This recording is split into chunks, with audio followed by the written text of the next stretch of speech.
Добрый день, Евдокия Захаровна. Мы у вас в гостях, и мы вот очень приятно удивлены, что фермеры вот в экстремальных условиях очень гостеприимные и преуспевают.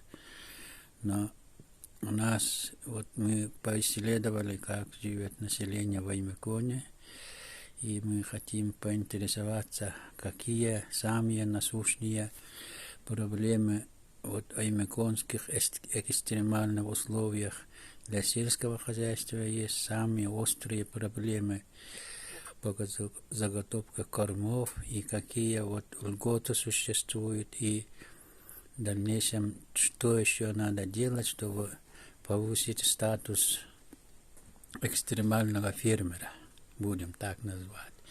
Нужен ли законопроект об особенном статусе Аймеконского района, так как тут все в экстремальных условиях делается.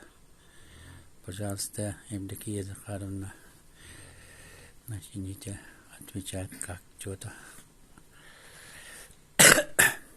Я работаю 2005 года в крестьянском фермерском хозяйстве. Сперва была у меня только 5 голов. Сейчас у нас самое необходимое для нашего хозяйства – это заготовка кормов. Последние 3 года очень засуха. Перевозка сена, когда я в 2005 году работала, была только 500 рублей. Сейчас отсюда, со стороны Сордонох, если у нас, если не растет, мы сено косят у нас в сторону Сордонох или Томтор. Там перевозка сена 18 тысяч. Это от нашего дохода идет. Это очень у нас на бюджет, на доход влияет на развитие нашего хозяйства.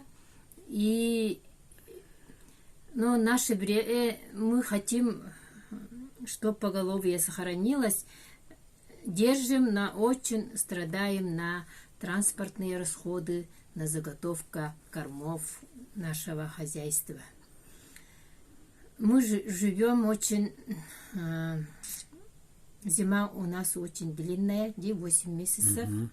На последние годы вроде бы до октября месяца ходят на улице, но все равно май месяц у нас очень холодный.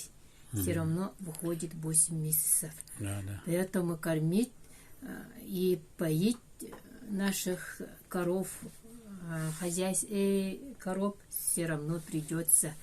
И они отелятся, все равно нужна корм для коров, и на заготовку корма надо посмотреть наши. Я так думаю, конечно, тут нужна очень хорошая программа господдержки, потому что здесь очень без частного подворья, без крестьянского хозяйства выжить очень трудно. Мы здесь поизучали. И вот хотелось бы вот эти программы, какие-то предложения уже подавать. И думаю, что правительство должно уделить на это очень тщательное и удельное внимание.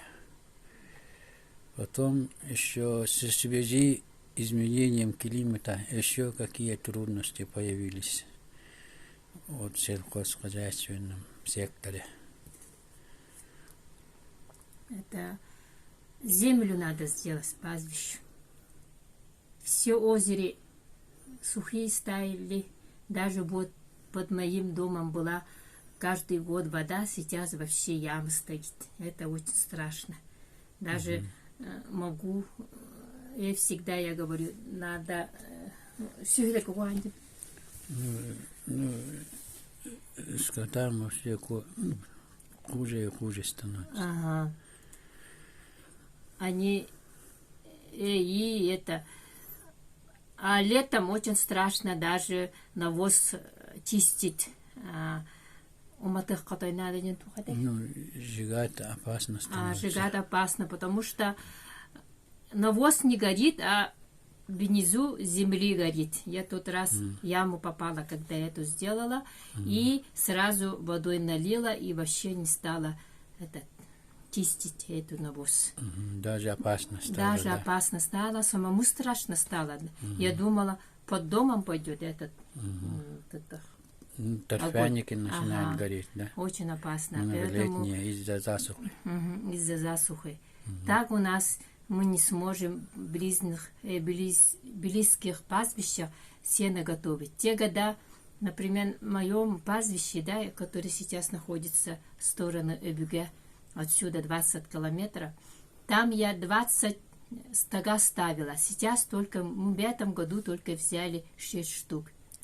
Это очень у нас Ударяет. Ага, и поэтому наши вот сено косили в сторону Сордоннах и Тамтор, а это на перевозку очень невыгодно нам, в общем, сено косить в отдаленных участках. Да, это понятно, но в таком случае уже возникает такой вопрос, как экстремальное сельское хозяйство и законопроект об особом статусе Аймяконского района, потому что тут реально выжить очень трудно, и без частного подворья, без крупного рогатого скота, без табунного коневодства почти невозможно выжить здесь. Ну, я так думаю, а вы как думаете? Но все равно не только коневодство надо разбивать, все равно крупнорогатый скот надо, потому что детям все равно нужна мясо, крыс, крупного рогатого скота. И все же не могут же коневодством заниматься старики, да, основная занятость у них это разведение крыс. Частники тоже в основном разбивают крыс, потому что там молоко, все, хозяйство держится на это, но доход, мы не говорим, что вообще не делаем, мы делаем доход, но сейчас все идет на это. Например, в этом году у меня есть студент, я не могу его обеспечить, потому что у меня 24 пенсии. Отсюда я каждый день в городе отправить вот этот деньги, например, 500-800, у меня все равно даже своим коровам воду оплатить ничего не остается. Несмотря на то, что у вас очень большое хозяйство, да? Да, у меня и то большое хозяйство. Ну, сравняя частниками, у меня большая хозяйство, потому что сегодняшний день 47 голов, из них свое 36, а 11 я аренду взяла, чтобы молоко было много в кооперативе. Мы сдаем летом молоко, но там принимают только 15-20 рублей, но все равно у меня с поддержкой есть, не говорю, что поддержки нету. У нас дают фермерам по 40 тысяч на одну голову только вот эти дойных коров. Поэтому все равно молодняк надо держать, потому что замена же это, коров и это. И чтобы хороший молочник корову вывести, минимум 5 лет надо. Да, 5 лет надо. Его хорошо вывести надо. Это очень долгое время идет. Например, сегодняшний день у меня с арендой коров вместе 17 голов должны отелиться сегодняшний день. Но у меня все равно с сеной очень туго. И те года я рассчитывала такие же сена на тоннах считать, да? А в этом году тонна вообще не выходит. Сена какая-то сухая. И что-то не хватает сена. Плотности нету, из-за засухи как будто сено есть, а там воздух больше. Поэтому и транспортные расходы очень большие стали. Поэтому даже я не могу, я сама бухгалтер по профессию, я могу не говорю, что я не считаю, но все равно у меня в этом году очень туго. Я сама боюсь, как выходить на это, Да, весну. зимовку. Весной Потому что зимовку. сено очень, не говорю, что некачественное, тонна. Дорогая вот то- стала. Ага, дорогая. Все равно надо меня держать. Все равно я хочу работать и держать своих коров. Не отказываюсь, но все равно вот климатические условия у нас очень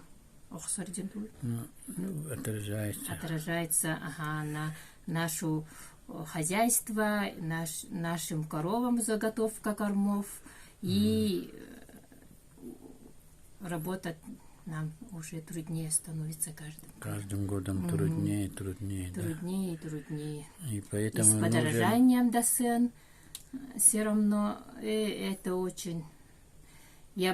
Вот у меня сына исполнилось 17, я его отправила учиться, но вижу, когда он кушает там доширак, у меня вообще мурашка бегает по телу, потому что денег не хватает, он вынужденно кушает доширак. Вынужденно кушает. Доширак.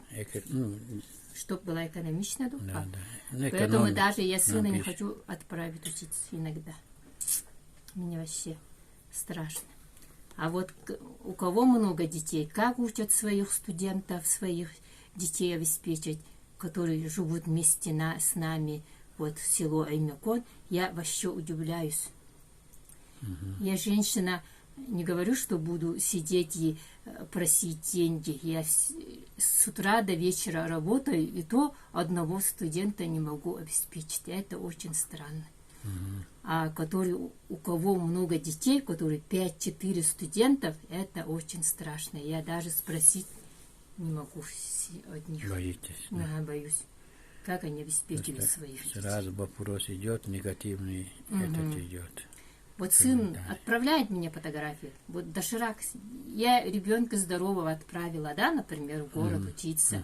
А там он сидит и кушает, что денег не хватает, и кушает, сидит доширак. И что это такое? Но мясо я отправляю, все равно ребенок есть ребенок, он все равно где полегче иду, подешево покупаете, кушаете.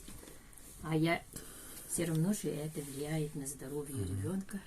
Евдокия Захаровна потом в конце вот как бы проблемы одни за другом перечислили, что потребуется, чтобы это все изменилось в лучшую сторону. Ваше видение проблематик.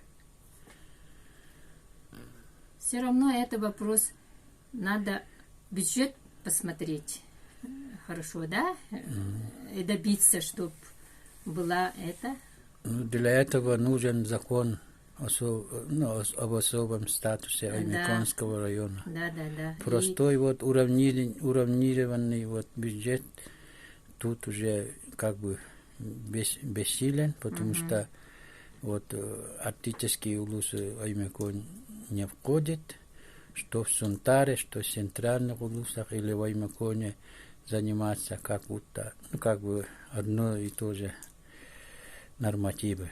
Поэтому здесь-то мы реально увидели, в каких трудных условиях фермеры, частники трудятся. Это вообще 2-3 раза, чем вот другие улусы.